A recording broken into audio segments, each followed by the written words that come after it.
Okay, so you saw that my 2019 VW e-Golf was involved in the front collision. It didn't look that bad in the picture. We'll go through that. But first we'll go through what happened, and then we'll go through the cost of the repair and the breakdown and why it cost over $9,000 to fix this car.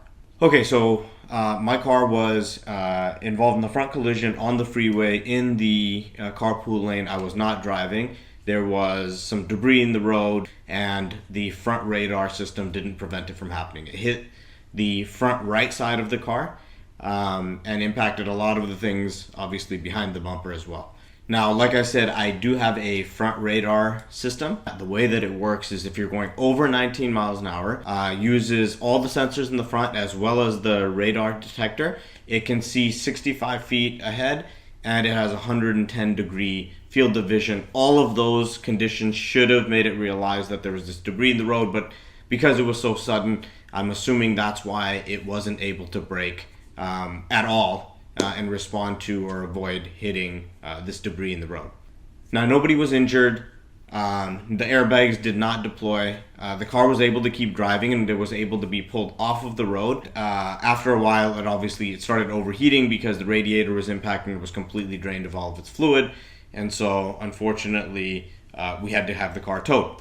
So you see that the bumper is cracked in multiple different places on the right side of the car, but the left side of your screen as you're looking at it now. The main area that's impacted is just under the license plate from the daytime running light, again on the left side of the screen up to the middle of the car. All of that area is where a grill used to be, and you can see that that whole grill is gone. And if you can notice, it's a little dark in the picture, but there's obviously undercarriage damage, and something you can't see in the picture is in the wheel well, there's undercarriage damage there as well.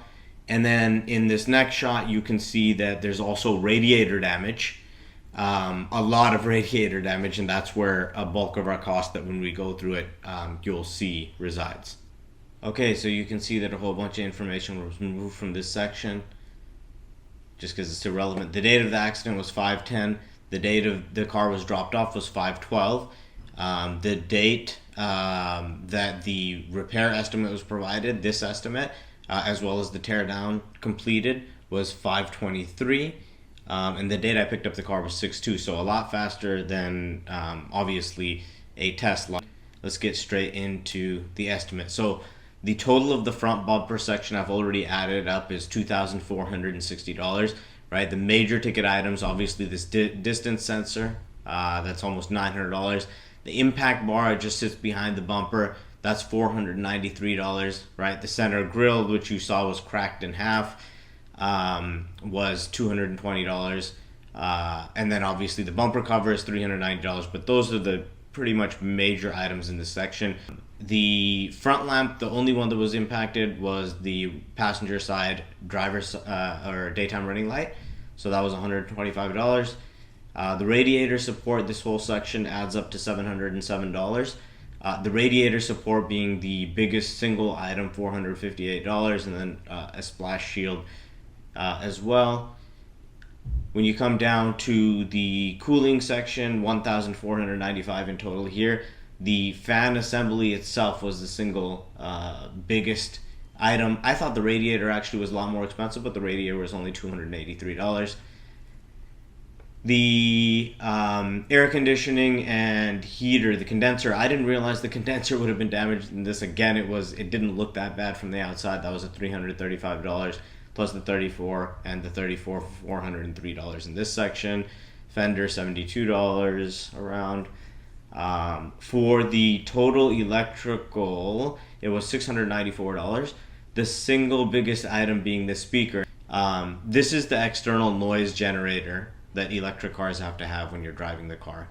The radar calibration, so you get that radar put back on, has to be recalibrated and everything. That was done at the dealer for $1,000. And then a couple small items here for $80. The total amount of repairs, you can see there, 7,035. So when you come down here, that's that 6,033 plus the $1,000 and the $3, right? So the calibration and that other miscellaneous stuff. The labor, surprisingly, was only 1,477, which is the total of these three items here. and then there was some paint supplies that they had to get. $539 for tax, and that brought it to about $9,200. Now there's another $300 or $400. There's a wire that they missed that was cracked that also had to be replaced, so it became about $9,500 for the total repair.